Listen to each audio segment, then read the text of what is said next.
Hoy hablaré con un abogado sobre un testimonio clave en Miami que vuelve a poner el foco sobre las relaciones entre Estados Unidos y Venezuela. El secretario de Estado, Marco Rubio, compareció ante una corte federal en el juicio contra el excongresista estatal David Rivera, acusado de presunta corrupción y de intentar influir en la política estadounidense hacia el gobierno de Nicolás Maduro. El interrogatorio tomó varias horas. Para entender lo que pasó en esa audiencia, lo vamos a analizar aquí, en Ni Más Ni Menos, con Yelenis Reina. Además, hablo con una joven animadora, diseñadora y cineasta ecuatoriana radicada en Brooklyn. Cuenta la historia de la inmigración cubana en un corto audiovisual que describe de manera muy sentida el dolor que deja marcharte para siempre del país donde naciste. Y en primera fila, nuestro crítico de cine, Alejandro Ríos. Miami está en plena temporada de Festival de Cine. Y el programa Spotlight on Cuba, que él dirige, pues trae lo mejor del cine con temática cubana. Todo esto y más aquí, en solo minutos. No se vayan, quédense hasta el final. Comparte el link de mi canal y suscríbete a mi canal. Y si te interesan los temas del programa, dale like, porque a mí también me gusta. Vamos ya. Ni más ni menos con Yelenis Reina. Ni más de lo que ocurre, ni menos de lo que nos importa. Ni más ni menos que la verdad.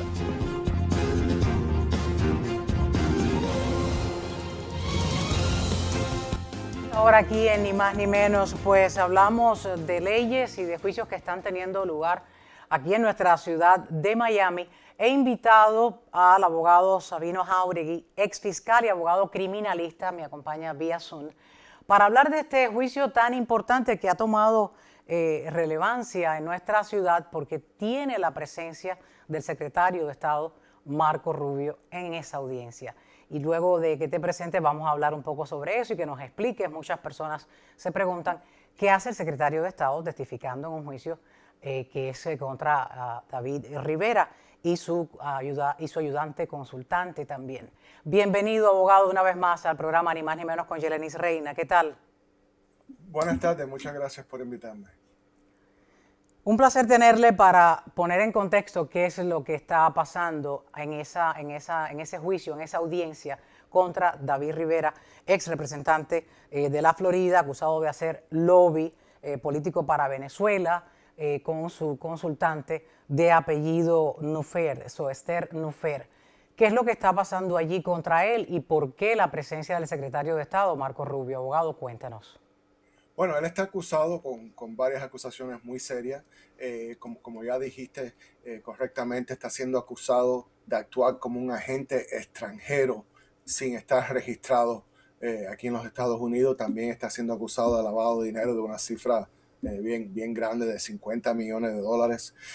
Uno puede actuar como un agente extranjero mientras que uno se registre con el gobierno, mientras que le diga al gobierno qué tipo de trabajo va a estar haciendo y qué se le está pagando para ese trabajo. El argumento de la fiscalía, la acusación en términos más simples es que Rivera no se registró bajo la ley como un agente extranjero, que él aceptó estos $50 millones, que de paso no pudo recibir los 50 millones completos, pero que aceptó ese dinero para el propósito de ayudar al gobierno de Venezuela y de tratar de usar sus conexiones políticas, su influencia, para hacer una serie de reuniones que hizo con Marco Rubio, con Pete Sessions y con otras personas. Ese es el argumento de la fiscalía. Claro, la defensa dice algo completamente diferente, que él no tenía que registrarse como un agente extranjero porque él en realidad no estaba trabajando para el gobierno de Venezuela. La defensa dice que él simplemente estaba trabajando por una compañía americana, un subsidiary, un sucursal de una compañía venezolana. Ajá, pero fue de aquí de los Estados Unidos y por esa razón él no tenía que registrarse como un agente extranjero. El caso, como alega el documento de la Fiscalía, el caso contra el excongresista David Rivera, por el caso de esa presunta corrupción, señala ese dinero, pero también señala un enlace con un empresario venezolano quien estaría haciendo el enlace desde Venezuela. Hablo de Raúl Gorrín, quien sería el enlace propietario de Globovisión y supuesto intermediario con el gobierno de Nicolás Maduro, que esa es la otra acusación que se le impone a Rivera. Y es que este hombre estaba sirviendo de enlace para que Rivera le diera una carta de este ciudadano, escrita supuestamente por Maduro, que fuera Gorrín el que se la diera para que Rivera se la hiciera llegar al secretario de Estado Marco Rubio en aquel entonces. Es ahí donde el secretario de Estado toma entonces cartas en el asunto y es citado a testificar. Sí, sí, y lo interesante aquí, lo más interesante del caso, es que no fue la fiscalía que puso a Marco Rubio como su testigo primero a su favor, no. Fue la defensa que puso a Marco Rubio en su lista de testigos primero. Cuando la fiscalía vio eso, ellos decidieron, por una razón estratégica, de también poner a Marco Rubio en su lista de testigos. La razón que hacen eso es porque en un juicio criminal penal de este tipo, la fiscalía siempre va primero, porque la fiscalía son los que acusan, son los que tienen el deber de probar el caso más allá de dudas razonables. Así que ellos también pusieron a Marco Rubio en su lista de testigos para que el jurado escuchara ese testimonio como viniendo de la fiscalía. Pero el testimonio de Marco Rubio ayudó a David Rivera en varios puntos, porque uno de los argumentos iniciales de la fiscalía eran de que David Rivera había cogido este dinero, para ayudar al gobierno de Maduro, que por eso es que no se registró como un agente extranjero, y dijo que lo estaba haciendo todo por dinero. Y varios de esos argumentos iniciales que hizo la fiscalía, Marcos Rubio fue básicamente en contra de esos argumentos.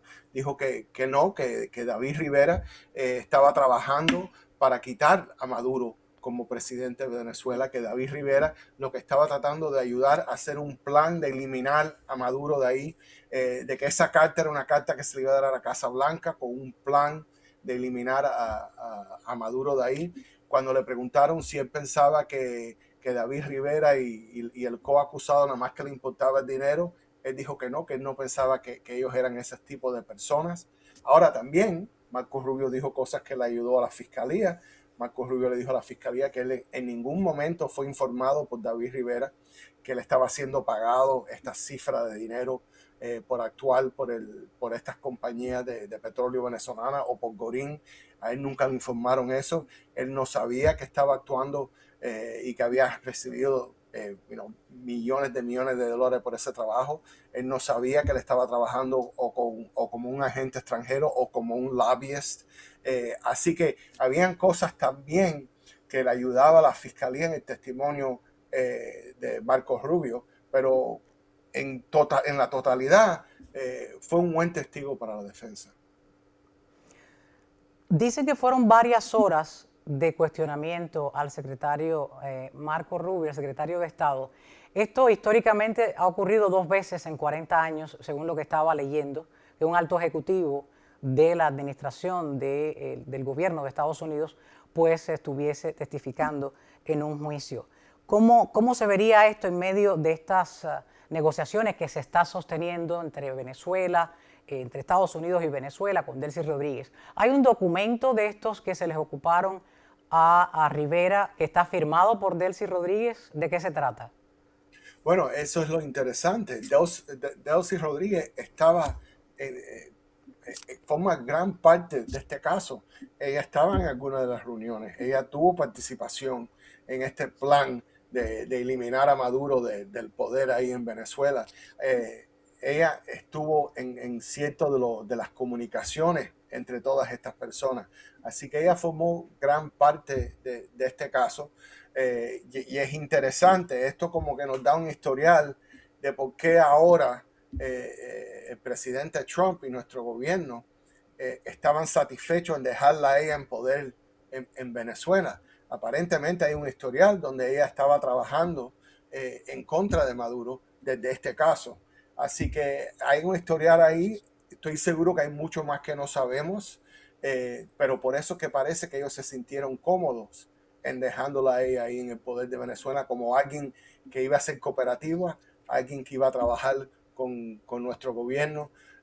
Así que desde este caso se ve el historial entre las relaciones entre la Delsey, el Marco Rubio y Pete Sessions y otras personas en nuestro gobierno.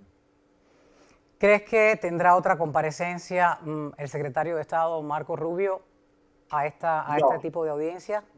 No, ya el testimonio de él se acabó, duró casi 4 horas y hubo hasta un momento un poco gracioso al final, cuando el abogado de defensa estaba acabando con la interrogación, le dio el libro, le dio a Marco Rubio su propio libro y le pidió a Marco Rubio que leyera ciertas partes del libro donde él le pedía gracias a personas que lo había ayudado en su carrera, y una de las personas que Marco Rubio le dijo gracias en ese libro fue a David Rivera, y el abogado hasta le pidió a Rubio si por favor le pudiera dar un autógrafo, un autógrafo al libro, y él lo hizo.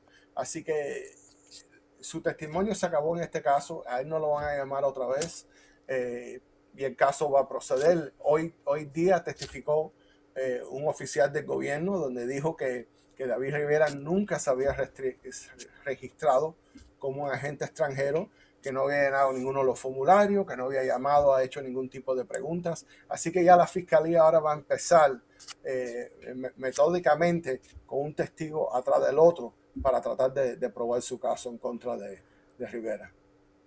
Cabe mencionar que también por lo que llaman al secretario de Estado Marco Rubio es por su cercanía a David Rivera. Eran amigos desde los años 90, mantienen una relación amistosa, trabajaron juntos, compraron una propiedad en Tallahassee que compartían cuando estaban activos las sesiones allí en Tallahassee, y era una amistad estrecha que quizás hay cosas que pudo saber Marco Rubio, como menciona en sus alegaciones, pero hay otras cosas de David Rivera que no pudo conocer. Porque muchas personas dirán, ¿por qué el secretario de Estado está creyendo que se está enlazando algo con lo de Maduro que está en la cárcel? Esto no está relacionado con ello. Pero mi pregunta, ¿podrían poner a Maduro, a traerlo al estrado a declarar sobre esto?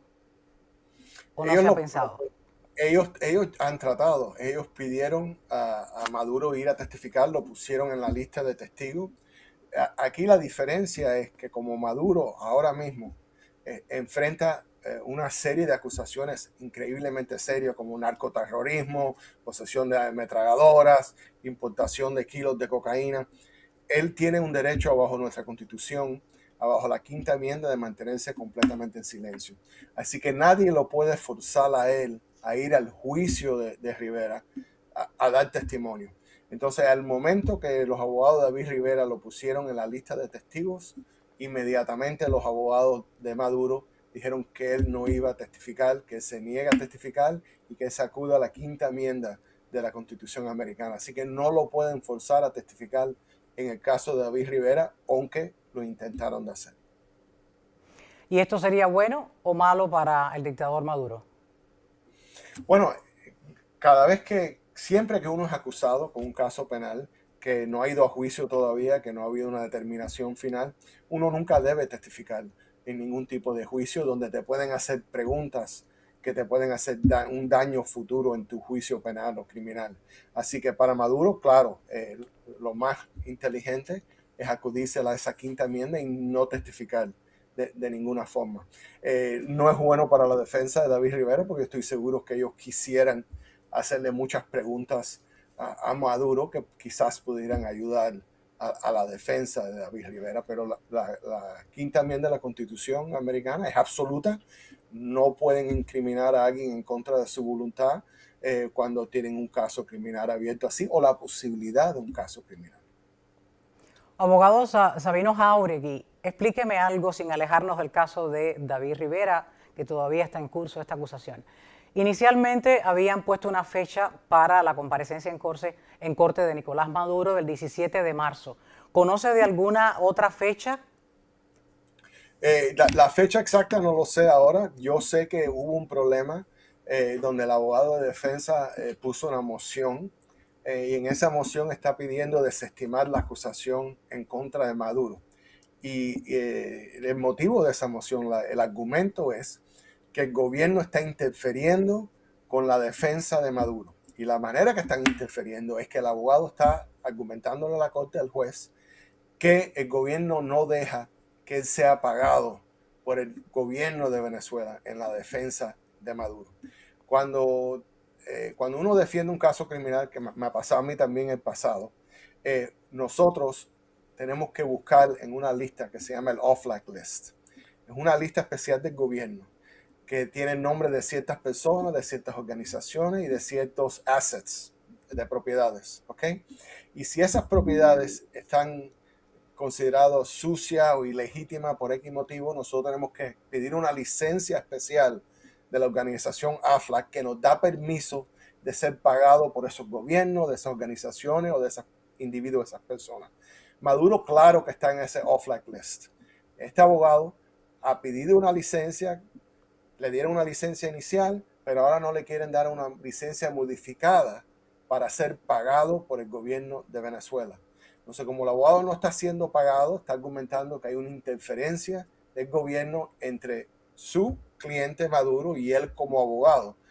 Nosotros también, abajo de la Constitución de los Estados Unidos, tenemos la sexta enmienda que dice que nosotros tenemos el derecho del abogado que queramos nosotros, que podamos escoger nosotros, y el gobierno no puede interferir con ese derecho absoluto. Y el argumento es que al gobierno no dejar que el abogado sea pagado, está interfiriendo con ese derecho constitucional y está pidiendo desestimar la acusación basada en eso. Me imagino que no se sepa, pero yo pregunto, ¿ya se sabe con qué dinero quiere pagar Maduro su abogado? ¿David Rivera estaría pagando sus abogados con los 50 millones que supuestamente le iban a dar y que no los recibió por completo? Eso no se sabe. En el 99% de los casos penales, cómo el abogado es pagado es completamente confidencial. Eso no se sabe. El abogado no puede aceptar dinero que él sabe que es dinero sucio, ilegítimo, de fraude, de robo, de algún tipo de delito. Pero además de eso, el abogado puede aceptar pago mientras que sea dinero legal y limpio. El hecho de lo que acepta el abogado, la cantidad de dinero que acepta el abogado, cuándo le pagan al abogado, todo eso es algo que es protegido, privilegiado y confidencial entre cliente y abogado. Algo nuevo que no tenía en cuenta a la hora de tramitar un abogado de defensa. Teniendo en cuenta que el excongresista republicano de la Florida, David Rivera, ha enfrentado múltiples acusaciones federales y controversias legales, en esta ocasión, ¿cree que podría salir ileso? Todo depende de la evidencia que tenga la fiscalía. Acuérdate, la fiscalía tiene que probar el caso más allá de toda duda razonable y tiene que convencer a un jurado en una decisión unánime que él es culpable de los delitos que él ha cometido. El caso hasta ahora está acabado de empezar. La evidencia en realidad no se ha escuchado ni cerca de toda la evidencia que tiene la fiscalía. Así que hay que ver cómo se va desarrollando el caso a través del testimonio de los diferentes testigos. Y al fin de todo eso, después va la defensa. La defensa también tiene el derecho de presentar su propio caso, sus propios testigos. Y el acusado también tiene el derecho de testificar o no testificar. Y al fin de toda esa presentación de evidencia es que el jurado va a poder dar un veredicto justo en un caso como este. Normalmente, cuando se infringen en estos dos tipos de delitos, ¿cuál es la pena? ¿Hasta cuántos años de cárcel podría enfrentar una persona? Basado en la cantidad de dinero que estamos hablando en este caso, la pena puede ser hasta 20 años, que es una pena bastante severa. No registrarse como un agente federal, como un agente extranjero, perdóname, puede llevar hasta una condena de 5 años en prisión federal. Como funciona en el sistema federal, si él es condenado, si él es encontrado culpable por un jurado, eso después se pone para una audiencia de sentencia. Se prepara un reporte, lo que se llama un pre-sentence report, donde se calcula la posible tiempo de prisión que él está enfrentando en meses. De ahí la fiscalía argumenta por más tiempo y casi siempre la defensa va a argumentar para muchísimo menos tiempo. Y ahí la jueza en este caso va a dictar una sentencia que ella piensa que sea justa. Nunca va a ser más de 20 porque eso es lo máximo, pero puede ser de 20 para abajo, basado en los hechos y lo que ella escuchó en este juicio. Hay que esperar. ¿Cuántas semanas podría demorar este juicio, abogado Sabino Jauregui? Yo dijera que unas 2 semanas más entre una cosa y otra, si no tienen muchos más testigos. Máximo. Para esa fecha le invito y espero que acepte la invitación y le doy las gracias por aceptar esta en una semana de familia, en una semana de vacaciones de primavera. Gracias por querer estar en Ni Más Ni Menos con Yeleni Reina. Me disculpa con sus hijos porque haberle robado a su papi un ratico. Gracias, abogado exfiscal y abogado criminalista Sabino Jauregui. Un placer como siempre. Le espero en un próximo espacio. Un gusto. Igualmente. A ustedes, les espero, compartan ese link, suscríbanse si no lo han hecho. Eso nos abre más las puertas. YouTube nos impulsa un poco más y nos convertimos realmente en eso que queremos ser. Un noticiero, un programa informativo, un análisis que se haga de cada información de manera seria y detallada con los protagonistas, como siempre digo, y estarle llevando la información de primera mano. Compartan el link, suscríbanse, es gratis, se me había olvidado ese detalle importante. Que ya regreso con mucha más información. No se vayan.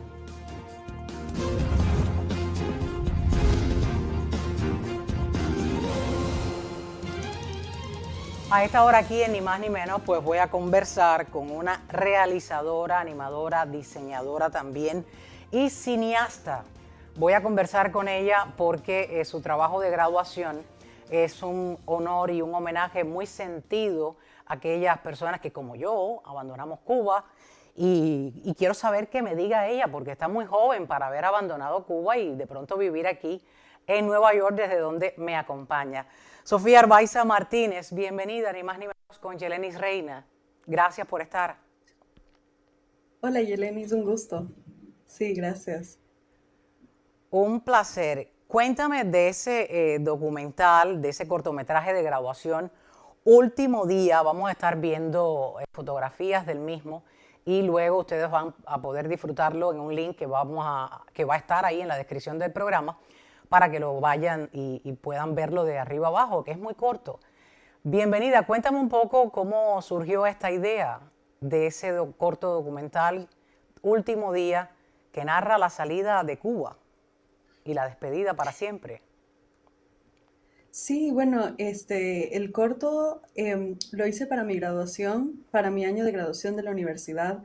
Am, la verdad se me ocurrió porque sabía que para graduarme de la universidad, cuando haces animación, tienes que hacer como un cortometraje para después llevarlo a festivales de cine. Y yo pensaba, siempre hago muchas cosas de mi trabajo sobre, para hablar sobre muchas cosas en Latinoamérica, porque pues la verdad, cuando estaba creciendo y veía animaciones, nunca veía cosas sobre Latinoamérica. Entonces siempre quise como eh, poder hacer trabajos que sean sobre historias latinoamericanas y la verdad, pues una de las historias que más como que me surgen son historias sobre Cuba, historias sobre de donde crecieron mis papás. Yo no soy cubana, pero si mis papás se quedaban en Cuba, ellos se habrían quedado yo habría nacido ahí y habría vivido mi vida ahí.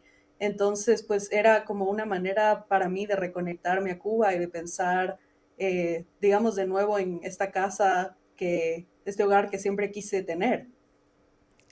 Sí, cabe mencionar que Sofía nació en Ecuador y yo vi el documental, el corto, y me conmovió muchísimo porque describe cómo han ocurrido todas esas salidas de los cubanos que hemos tenido que emigrar y que nos hemos ido al exilio. Y lo describes como si lo hubieses vivido. Quiero que me cuentes un poco para que las personas sepan de la historia quién es este personaje que aparece en tu documental como protagónico y por cuántas cosas le pasan por su cabeza. Nárrame un poco la sinopsis de este corto, por favor. Claro, sí, bueno, la historia, el personaje principal se llama Yadira. Siempre quise escribir una historia, digamos, sobre, en la perspectiva de una niña pequeña.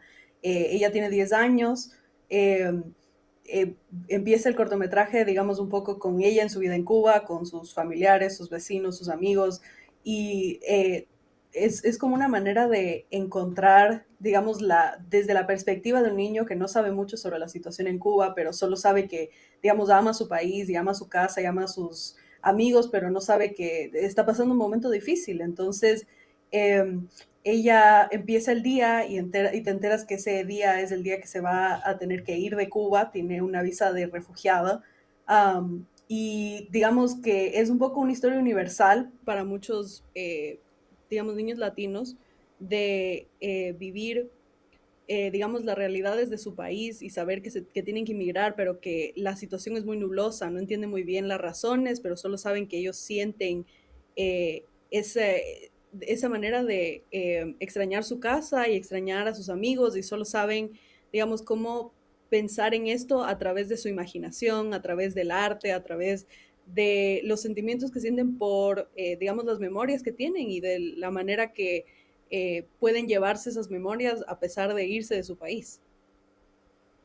Y Yadira, el personaje principal de tu corto, se va y se va triste. Y cuál sería el final para varias Yadiras que como ella y otros niños también pues pasan por ahí? ¿Cuál es el final de tu personaje en el corto? Claro, bueno, yo quería siempre terminar el corto, pues, de cierta manera, igual que veo mucho en mis familiares y en misma que fuera de mi país, igual, yo tampoco estoy en Ecuador, también me voy como con un sentimiento mucho de nostalgia, de pensar igual que mi familia piensa en Cuba y piensan eh, en esas memorias que se llevan, pero de cierto modo igual te vas triste, pero llevándote todos esos sentimientos y esas memorias en tu corazón y pues es algo que aunque se tiene que vivir, pues igual encuentras maneras de recordarlo y pues seguir pensando en tu país. Recordándolo. Cuando tus padres, que son cubanos y vivieron esa travesía, ese momento, vieron el documental, ¿qué te dijeron?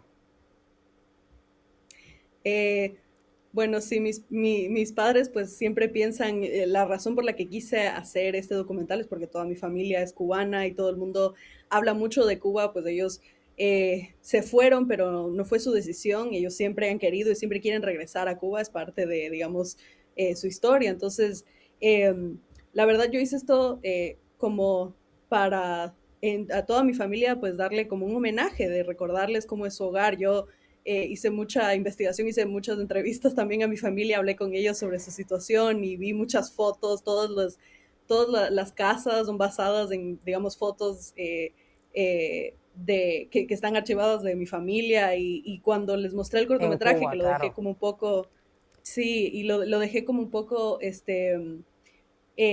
escondido, no les mostré mucho, ellos vinieron el día de mi graduación a ver el corto, pues estaban muy emocionados de poder ver esa historia como ya al final, cuando ya estaba todo terminado, ver y decir, ok, esta fue, digamos, la realidad. Pues sí, de volver a acordarse cómo La gran es. sorpresa, Sí. la gran sorpresa no solamente de ver a su hija graduada con un corto realizado, sino con esa historia muy de ellos, ¿no? Muy suya. Quería preguntarte, Sofía Arbaiza Martínez, presentaste este corto en varios festivales de cine internacionales. ¿Y qué Sí, tal sí, el fue? corto estuvo. Sí, bueno, la verdad, bueno, yo me gradué en 2024 y el corto estuvo en festivales más o menos por un año y medio. Estuvo en muchos festivales, sobre todo de cine latino aquí en Estados Unidos y igual estuvo en algunos festivales, sobre todo de animación para niños, en Nueva York. Pues fue bastante bueno, la verdad, cuando pude conocer, la verdad, a muchas personas, sobre todo muchos cuando podía ir a los festivales y podía hablar con la gente, era muy lindo poder como escuchar a la gente hablar de que les gustaba pues la historia, les gustaba, ellos se sentían como identificados escuchando, digamos, historias latinas en animación, porque es como bastante importante. La verdad me gustaba ir a los festivales sobre todo con otra gente latina, porque es, digamos, tan importante esta perspectiva, verla en la pantalla. Y, y la verdad, igual ponerlo en línea, pues fue un paso bastante grande para poder pues mostrarlo más al público en general y poder ver, digamos, lo que la gente piensa y ver si pues la gente igual tiene como, ve la historia y se siente identificado. Que se diera a conocer a nivel global, y ahí está el link, lo vamos a tener justo en la descripción del programa. Pero quiero que me expliques un poquito de tu trabajo en ese documental. ¿Lo hiciste todo? ¿Escribiste el guión? ¿Qué más? Cuéntame. La parte de animación para mí es un poco abstracta, pero para aquellas personas que no conocen, pues que sepan qué fueron todos los pasos que hiciste. Claro, sí. Yo escribí el guión, pues parte de esto para graduarte en la universidad es tienes que producirlo completo. Entonces yo escribí el guión basado en entrevistas y fotos de situaciones de mi familia. No es exactamente la historia de nadie específico, es como, digamos, una mezcla de todo. Escribí el guión, después eso se lleva a lo que es como la parte de el storyboarding, que es cuando haces todo, como manejas los tiempos para exactamente ponerlo todo en un cortometraje. Trabajé con las voces, todas las voces son igual familiares míos, uno es mi mamá, los otros dos son mis tías. Eso era una parte bastante grande. Quería, obviamente, personas cubanas siendo los personajes, entonces fue muy lindo poder Claro, hacer, digamos, cubano. las voces con ellos. Claro, claro, eso era parte Sí, pero de... estás ocultando la parte más impresionante para mí del documental, que es el dibujo animado y luego llevarlo a la animación. Eso es un proceso. Sí, sí, eso es, bueno, esa parte fue todo igual. Yo trabajé en eso, tuve algunas personas ayudándome, digamos, con el color, pero más que todo, pues tienes que ilustrar todos los fondos, que igual son basados en fotografías, y la animación como tal es, yo diseño los personajes y después los llevo y se animan, digamos, como foto por foto, se van animando hasta que esté todo completo. Ujú. Y Se la dice música fácil. también fue un compositor. Bueno, digamos en teoría es fácil. La música también fue un compositor, fueron dos compositores cubanos también. Qué Ujú. interesante, qué interesante. Sofía Arbaiza Martínez, un poco modesta, no ha dicho que fue seleccionada como artista invitada para el Princess Grace Award en el año 2024, pero yo que estoy aquí para hacer mi tarea y decirlo, te felicito por ese documental que cuenta una historia real y que día a día toma más vigencia porque aún no termina. Y te doy las gracias por la parte de los cubanos. Sí, no, muchas gracias. Muchas gracias por Gracias por estar en el programa sí. y espero que regreses con un próximo proyecto en lo que estés trabajando. Sí, muchas gracias, gracias. Gracias a ti, Sofía Arbaiza Martínez. Pueden ver ese cortometraje que realizó en la descripción del programa, pero no se vayan porque ni más ni menos continúa en primera fila nuestro crítico de cine y las propuestas de cine para este fin de semana. Les espero.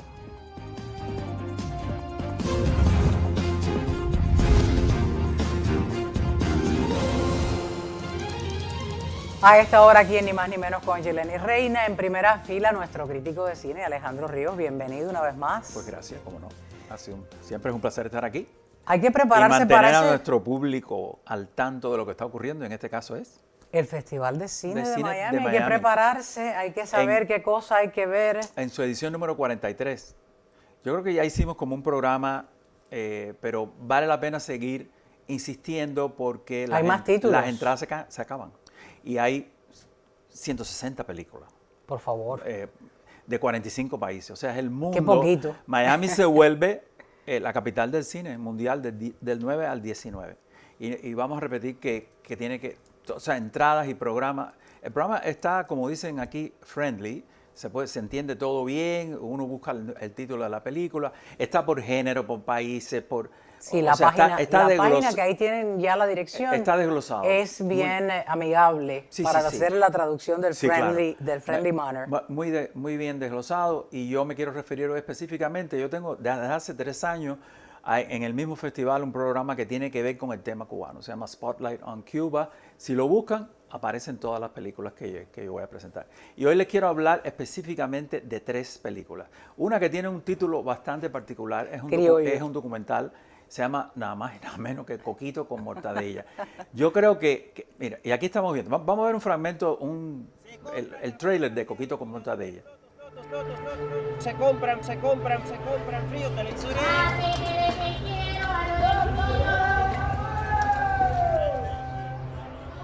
Yo quiero encontrarme con Díaz Canel, le voy a decir, ven acá, papi, métete dentro de mi pueblo. El bocadito de helado a 50 pesos. Mi hija, a mí un policía, porque esto es así, con los culpables, yo saco ahora, me trabajaba y el primer policía lo van a meter en limpio. ¡Viva mi pecado, viva mi pecado! ¡Hay tortilla, hay dos mesetos! ¡La galletita de chocolate, los sombreros! Esta Ana Victoria Pérez vive en España, pero está ya permanentemente residiendo en España, pero tuvo que regresar a Cuba en un caso de familia. Es la hija de Fernando Pérez, que es el último gran director cubano vivo trabajando en Cuba todavía, ¿no? Y puso la cámara en la calle y ha hecho un documental extraordinario. ¿Por qué? Más allá del título, que ya sabemos un poco el disparate que significa coquito con mortadella, que es una combinación improbable, ¿no? Como arroz con mango, por ejemplo. Esas son cosas cubanas que son muy duras de entender. Es la expresión para decir acabaste. Exacto. Entonces ella, a diferencia de otros directores, los directores toman lo que en Estados Unidos le dicen talking head, o sea, cabezas parlantes, y van entrevistando gente. Ella no hizo eso. Todo lo que ustedes escuchan son conversaciones, anécdotas detrás de la imagen. O sea, está la imagen ocurriendo, como eso que estamos viendo aquí, y vamos a escuchar el lamento, la tristeza, el pregón. la tristeza de las personas que viven en esa situación. A mí me parece extraordinario, porque además los protege. Tú no sabes quién es, aunque tú te imaginas que es todo ese pueblo que no sale de ese tormento desde hace 67 años. Y este es un documental de una vigencia extraordinaria. Se va a poner en una parte que son los cortos, short films, porque tiene 40 y tantos minutos y cayó dentro de los cortos. Hay 5 cortos, este es uno de ellos, este es el más largo de ellos, pero no se lo pueden perder porque de verdad que... ¿En qué sala va a estar? Yo creo que va a estar en el Cubic Center el día 14 a las 8 de la noche. Ahí estoy un poco adivinando, pero si van al programa van a ver los detalles y cómo comprar la entrada. Pero la muchacha le ha salido el talento del padre, ¿no? El padre es uno de los grandes, como dije, cubanos. Y ella es, otro aquí está, fragmento. Coquito con Mortadella. Vamos a ver otro pequeño fragmento. Sí. La mariposa se compran frío. La flor. El jabón. El puré. La mariposa. Se compran. Ellos se tienen que dar un refrescón y meterse los mismos. Unos galletones en la cara.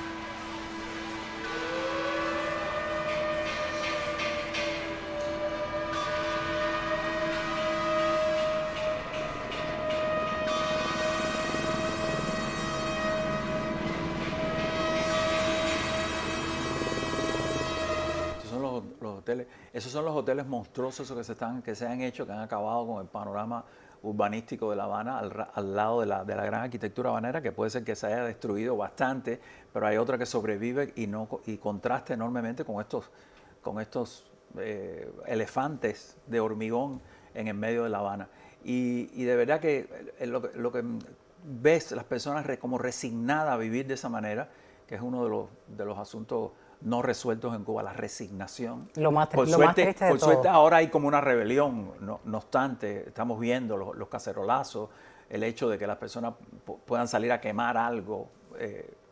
Pero este es un documental que trata de la vida cotidiana. Estas son las personas que tienen que lidiar todos los días cuando se levantan, y yo me acuerdo de eso. ¿Qué vamos a comer hoy? ¿Qué vamos a traer a la mesa? Es la frase del momento. Que abres la llave, no hay agua, no hay gas, gente cocinando con carbón, o sea, es algo es un regreso a la edad primitiva. Totalmente, de alguna manera, ¿no? es la Cuba por dentro. Y esta muchacha la retrata de una manera fascinante, de verdad. Bien editado, bien el sonido es excelente. Y le puso ese atractivo título que se llama Coquito con Mortadella. Coquito con Mortadella. Otra de las películas o propuestas del programa tuyo Sí. de Spotlight On Cuba. ¿Cuál sería? Bueno, este es Tío Rolly. Este es un largometraje de ficción totalmente. Lo hizo un cubano-americano, Denis Velázquez. ¿Y qué es lo interesante de esta película? Y vamos a ver un fragmento. Recuerden, Tío Rolly. Vamos a verlo. Así de sencillo.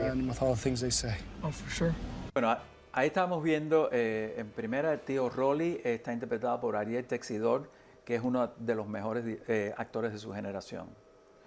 Valga la pena decir que tiene 2 películas en este festival, otra que se llama Tropical Park, que hablaremos sobre ella en algún otro programa. Pero aquí es el tío ese sin filtro, que es la oveja negra de la familia, que habla las cosas que la gente no quiere escuchar cuando la familia se une, los secretos de la familia, los revela. Y entonces estos sobrinos, yo diría que es un encontronazo entre la cultura cubano-americana, que es una, y la cultura cubana. La cubanoamericana aporta algo a la cubana, pero son distintas. Totalmente, sí. Estos 2 muchachos son nacidos aquí y se comportan de una manera diferente, hablan por supuesto español, son bilingües, etcétera, etcétera. Pero el otro es el cubano 100%.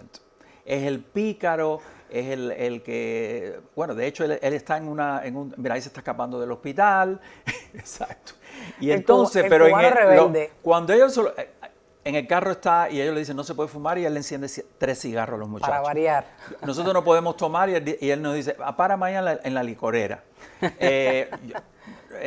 Yo no tengo dinero, pero vamos a comer. ¿Y quién lo paga? Dicen los muchachos, tú los pagas, ustedes 2 lo pagan. O sea, es un personaje estrafalario, un personaje extraordinario. Es una comedia, todo en tono de comedia, pero la idea, el centro de esta película es que él les dice a ellos que él tiene un mapa que señala en los Everglades donde está un tesoro. Y a partir de ahí los engatusa a estos muchachos, les da la vuelta y se van para los Everglades. Todo el mundo empieza ahí con una pala a encontrar. Yo no les voy a decir si lo encuentran o no, porque eso pierde el encanto. Pero no se pueden perder esta película que es, como les digo, un encontronazo entre 2 maneras de la cultura. Entre 2 culturas. Una que han creado los cubanos aquí y otra que trajimos de otro lado, ¿no? Alejandro, uno de estos 2 actores le conozco el rostro. Uno de los 2 actores, y es un de los sobrinos, es un excelente actor, se lo dije yo al director y yo no lo sabía, ahora vamos a ver si lo podemos distinguir, es el hijo de Carlos Otero, el famoso presentador. Uno de los hijos. El famoso, uno de los 2, son 2 varones creo, ¿no? Sí. Bueno, aquí sale, Bueno, este es el más pequeño. El que tiene la barba. El pullover azul. Es el hijo de Carlos Otero, excelente actor, yo se lo dije al director y me dijo él, este es el hijo de Carlos Otero. Le dije, yo no lo sabía. Yo los vi chiquiticos, sí, corriendo en el Canal 41, los vi cuando eran unos niños. Y luego vi inicios de él en novelas de Telemundo, actuando en novelas de Telemundo, sí.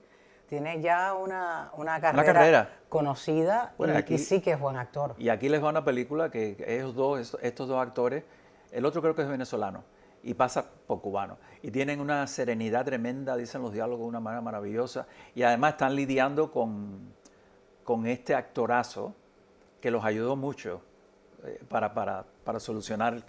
Eso pasa con los grandes actores cuando tienen gente joven alrededor. Y él aporta, ¿no? Ariel aporta muchísimo a esta película. Es el centro de la película. Que se llama Tío Rolly. Tío Rolly, no se la pueden perder. No la dejen de anotar, porque luego uno llega allí y dice, ¿cuál era la que debía? Exacto, anoten Tío Rolly. ¿Cuál era la que debía ver? Anoten Tío Rolly. ¿Cuál sería una tercera propuesta de tu programa, Alejandro Ríos? Cuéntame. Por Nordheim Son, les va a parecer un nombre raro. Eso está escrito ahí. Porque es un nombre noruego y es tal vez uno de los cortos. Mira, estuvo en Venecia. No, eso no ocurre con todos los cineastas cubanos. Estuvo en Venecia, estuvo en Sundance. O sea, lo programaron, lo sacaron, lo eligieron. Ana Alpizar es su trabajo de clase. Ella estudia cine en una universidad de Nueva York y este es su trabajo de clase. Muchos le dijeron, no vayas a Cuba a hacer esto, que hay problemas. Y ella fue a Cuba a hacer esto y tuvo que lidiar con la falta de electricidad, con la falta de materiales y ha hecho lo que se llama una pequeña joya. Es como una obra maestra, yo se lo dije a ella. definitivamente. Esta muchacha joven tan linda que ven ahí está, de novia de un noruego que le ha prometido que se la va a llevar. Y tiene que ver todo con eso, porque de pronto descubrimos que el noruego no tiene solamente esta novia, tiene otras novias en Cuba. Y a partir de ahí se desarrolla un drama extraordinario. Aquí, en la peluquería, es donde una de las personas le dice, pero, porque la madre enseña la foto y está esa ironía de, ay, no es tan mayor. Entonces ella le dice, no, a mi hija le gustan los hombres mayores, porque es un anciano. Es un anciano, una de esas personas que son unos canallas que van a Cuba a lidiar con las muchachas para tratar de llevárselas de alguna manera. Es una manera de la prostitución, del jineterismo, donde la protagonista no está consciente de eso y tiene como una esperanza vaga de que el hombre está enamorado de ella y se la va a llevar. Pero luego descubre que hay otra muchacha que le dicen Pocahontas, porque es una muchacha con facciones de India, una mulata con facciones de India, y cuando ella va a discutirle, le dice, pero yo conozco a ese señor también, y es el que me ha traído el aire acondicionado para mi tía que se está muriendo aquí tranquila comiendo. O sea, es un drama y cincelado, está tan bien hecho, tan bien actuado que ustedes no tienen idea. Si quiere vamos a poner el trailer, que es muy breve, dura vamos a ver un 51 fragmento. segundos, una cosa así. Yo tengo un deseo que llegue Ben. A ver si nos compra otro ventilador, porque Panchito ya está en las últimas. Ay, pero con calma, que yo no quiero que piense que soy una puta.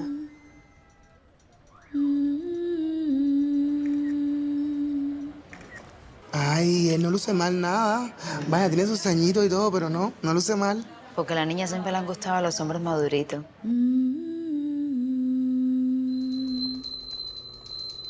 Ese es el pueblito donde él vive, en Nojinsu. Nurheimsun, mami, se dice Nurheimsun. El nombre de la película es el nombre del lugar donde vive el tal Sven que es el canalla, que son los depredadores estos que van, muchas veces también pedófilos que van a Cuba y encuentran allí sus posibilidades de desarrollo. Es un país en derrumbe total. Y la ética, la moralidad también se ha caído. La degradación social. La degradación. Esta muchacha es buena persona. Esta muchacha ha creído en este imbécil, pero va a recibir un desengaño muy grande. Está incluida, ustedes dirán, tiene como 14 minutos, un corto, pero está incluida en el grupo de cortos, en los 5, donde está Coquito con Mortadella, está una cosa que se llama El Último Juego, está Rancor y está La Noche y Niebla. Son maravillosos porque te asomas a la Cuba real, a la Cuba profunda, de una sola vez en 5 capítulos. Les recomiendo mucho esta parte del Festival de Cine de Miami. Recuerden que es del 9 al 19. A la triste Cuba. Alejandro Ríos acaba de decir la fecha. Hagan ya sus planes. Del 9 al 19 de abril, entren a la página web que está ahí en pantalla para que compren sus tickets y también puedan explorar un poco más, porque como bien me estabas comentando, ¿son cuántas películas? Son 160, cerca de 160 de 45 países, se dice fácil. Se dice fácil. Y efectivamente, e incluso si entran también en mi página, Alejandro Ríos TV, yo también he ido poniendo trailers de otras películas y por supuesto, cuando vuelva a estar aquí contigo, voy a seguir insistiendo en este programa porque realmente tiene es lo que yo he dicho en otras ocasiones. Son cineastas que están filmando como en libertad, por primera vez. O sea, cineastas tanto de Cuba como la misma Ana Victoria, que es de España, pero fue a Cuba, y tienen una libertad que no disfrutaron otros cineastas. Al contrario, el cine independiente en Cuba, dentro de Cuba, ha sido muy mancillado, muy dañado, muy dañado. Recuerda que el director, el ministro de Cultura, cuando fue en aquella reunión el 27 de noviembre, salió y le metió un jaquimazo, le metió una galleta a uno de los muchachos presentes. Jóvenes, así que, ¿qué podemos esperar de un ministro de Cultura de este tipo? Sí. Exacto. Por solo dar una opinión. Alejandro Ríos, muchísimas gracias una vez más por estar aquí en primera fila, ni más ni menos Contrario, con un placer Yelenis siempre. Reina. ¿Cómo no? A ustedes compartan el link para que otras personas puedan conocer de esa propuesta cinematográfica que tiene nuestra bella ciudad de Miami por esos días de abril, entre el 9 y el 19 de abril de este año. Gracias una vez más. Los espero en el cine a todos. A todos en el cine y a ustedes los espero para leer sus saludos. No se vayan. Ya continúa, ni más ni menos, con Yelenis Reina.